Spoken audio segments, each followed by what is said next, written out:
Hey y'all, welcome back to Spirit of the Outdoors. I got this book out. I'm gonna read just a little bit out of it. I have talked about cardinal flower in several other videos. I have done other total videos on it.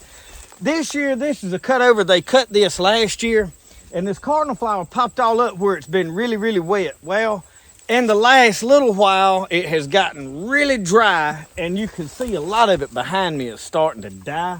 So it's still okay for what I want to do with it. Making tea and stuff is not ideal. I'm going to harvest a good bit of this because it is so abundant right here, and I like to have it. So let me read a little of what it is. Now, this is started off as a pain reliever.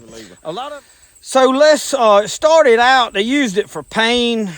Says the Indians give them for pain and poultice of crushed leaves used for a headache. Infusion of the root taken for worms. Infusion taken for rheumatism. Cold remedy infusion left taken for colds. Dermatological aid poultice of roots used for risings. An infusion of the root for sores hard to heal. Infusion of the leaf taken for fever. A gastrointestinal aid. Infusion of the root taken for stomach trouble. Cold infusions, says snuffed for nosebleed, used for the croup, used for syphilis. So it's got a lot of different uses. It has some narcotic qualities. You don't find a lot of this. And as you go down, it talks about in this book, the different tribes that used it for different things. That was mostly the Cherokee that I was just reading. But it's been used for a poultice and a wash, and they made this a lot of times as a love potion because of the red flowers and the natives when they made a lot of those type of things. It's a good plant. I've used it personally as a anti-anxiety. It's used for epilepsy, as recorded in other books. So you take this plant and hang it up and dry it, and I normally make a tea out of everything, but you can add this to a salve or an oil. If you're making a topical rub-on pain reliever, it would work for that. So this is this book here. I'll link several books. I usually have a list of my books. I've started putting just all books in my description down below. So we're going to harvest some of this, take it out with us. I was just amazed at what all I find, and I'm going to look around, see what else is out here in this cutover while I'm out here. It's growed up, and it's getting very dry, and stuff's dying, so it's time to pick whatever you're going to pick out here. All right, as you might see, I have quite a bit of this root and all. We're going to do some work with some of these roots, and I've got a stick back here aggravating me. So we're going to get our stuff. We're going to get out of here. Now, if you'll look around behind me, there is still an abundance of this stuff growing. So we have not depleted. The reason I stopped here is because there was an astounding amount of this stuff in one area. So we're going to go back, and I'm going to show you a different book. Got a little more in the Lost Book of Herbal Remedies. It's got some information on it. Talk about it. We're going to hang this up and get it drying. See if I can get out of here without destroying all this. Y'all, you can see where the deer eat that off, and it branched back out. And they still, I am done picking, and there's still, it's everywhere, all in there, even way on back over in yonder. So there's plenty of it.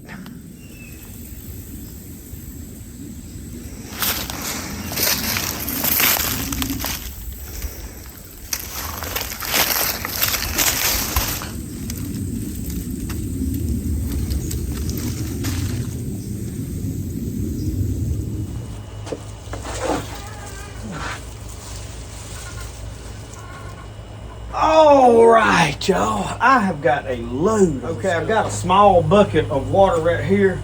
We're gonna go ahead and get all of the I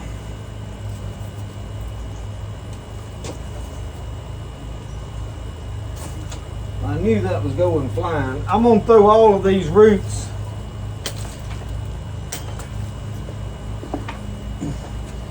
into that bucket of water to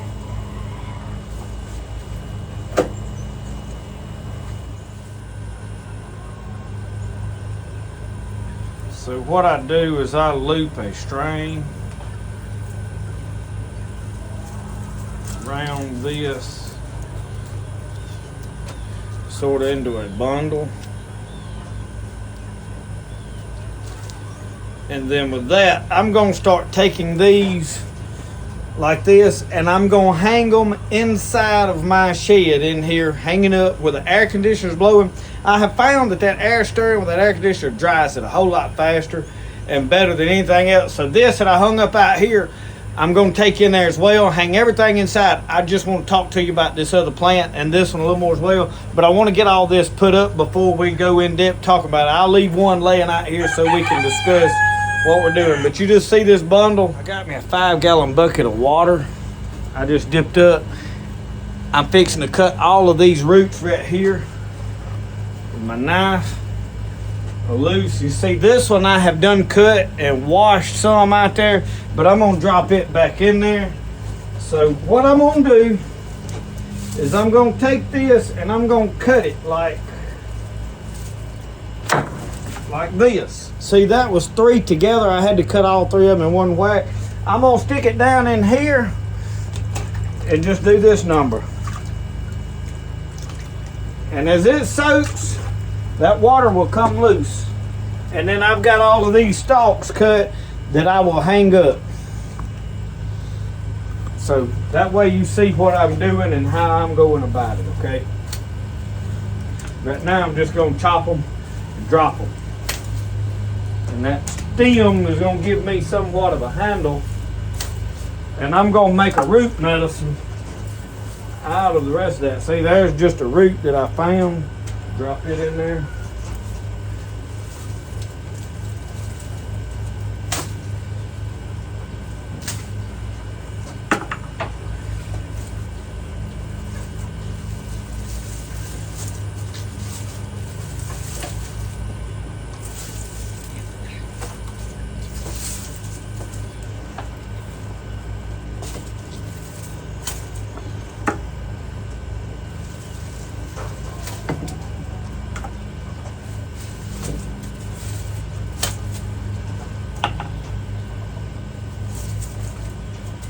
Now this is going to be a little tricky. You see there's a whole bundle of them. So let's see if we can make this all y'all with one whack right here. Look at there. Alright. So what that does is allow me to let that, I'm going to let it soak in this bucket of water. You see I got all these stems sticking up. So I'm going to let this soak and then I'll finish cleaning them later. Plant here. All right, I have got some more strings right here. Well, I thought that was 2 strings. This right here happens to be 1. It's 2 now though. And look at the dirt I am getting all up on my.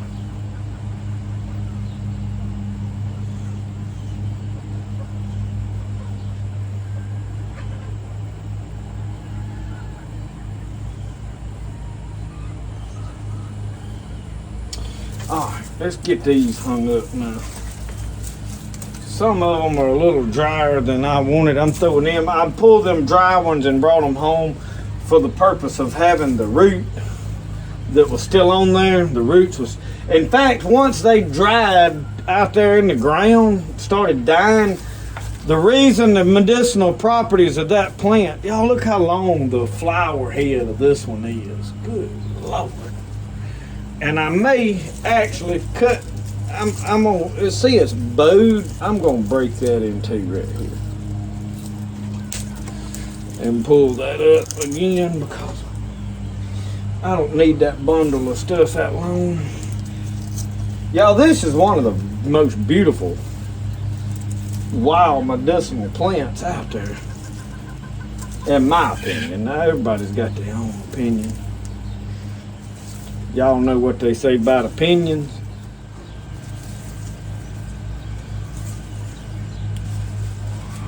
I don't know about shortening that up. Because, yeah. I didn't need all that long stalk where they wouldn't know plant material. This in the same way.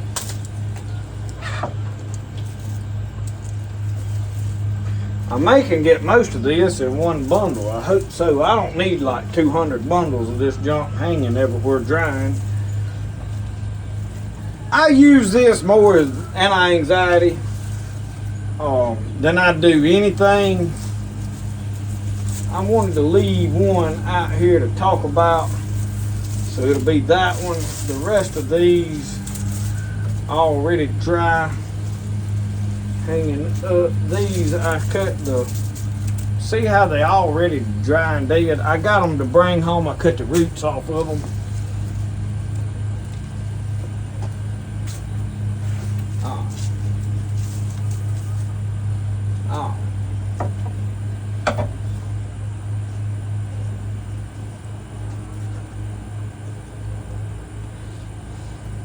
See if we can get this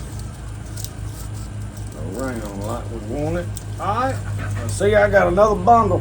I'm gonna hang this right here for just a second before I go in there, because we want to start talking about these plants now. And this one again has vine.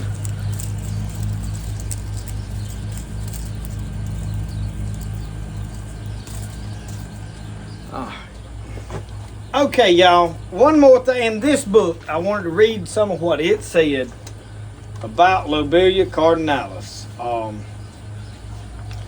It is the only other book that had any information at all about it. This plant was widely used a long time ago, and then they got away from it and started using other plants, and not this one as much.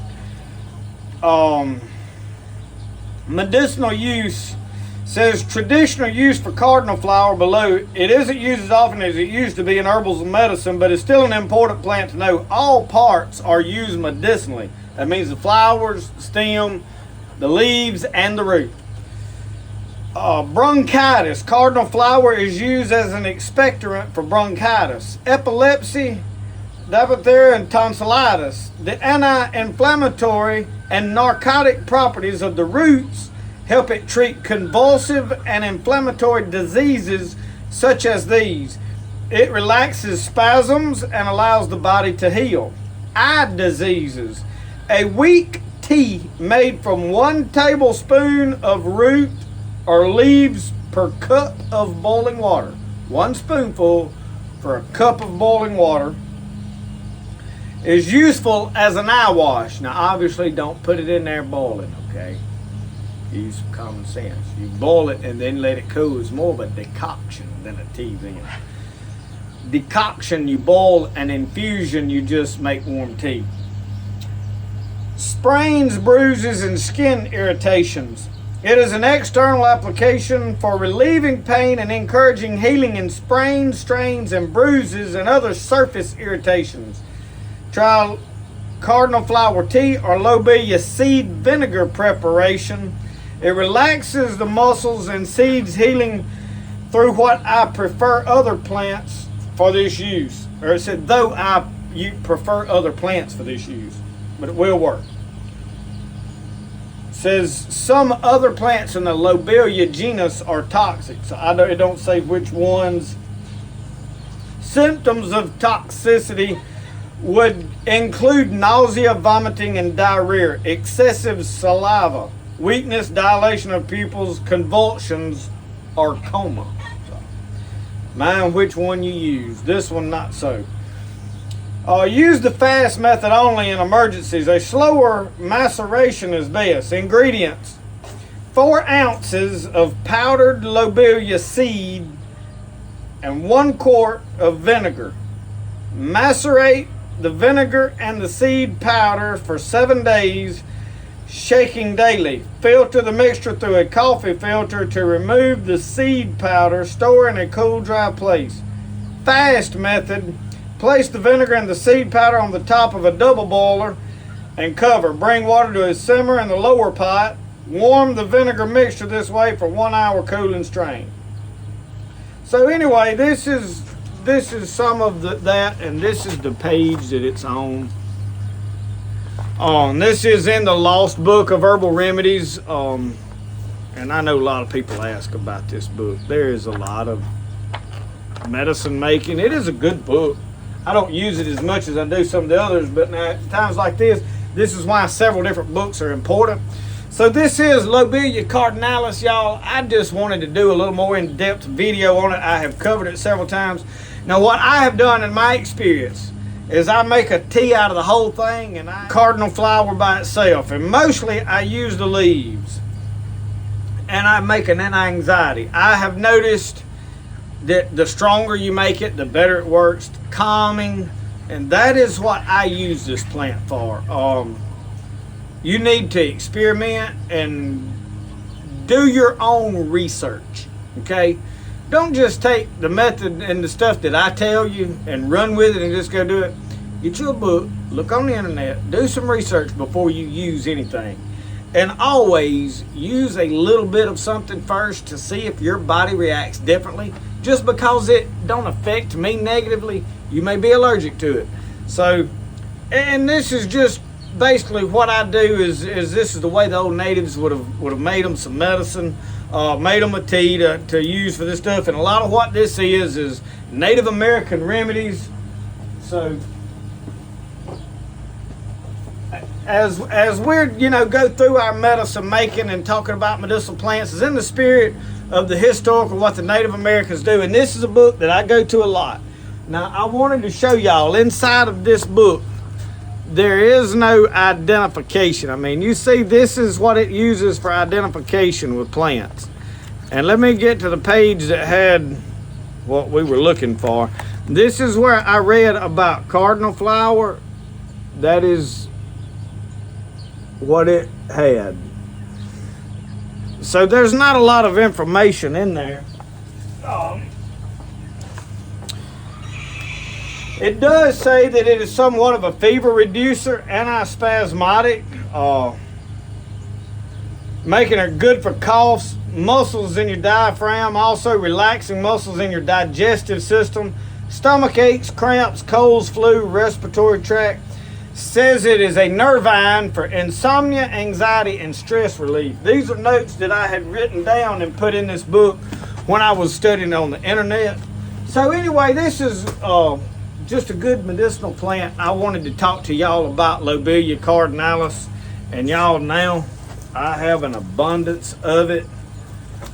So hey, thank y'all for watching Spirit of the Outdoors. Remember, the best way to do things is the way you like to do it. We'll see y'all. Y'all have a good one.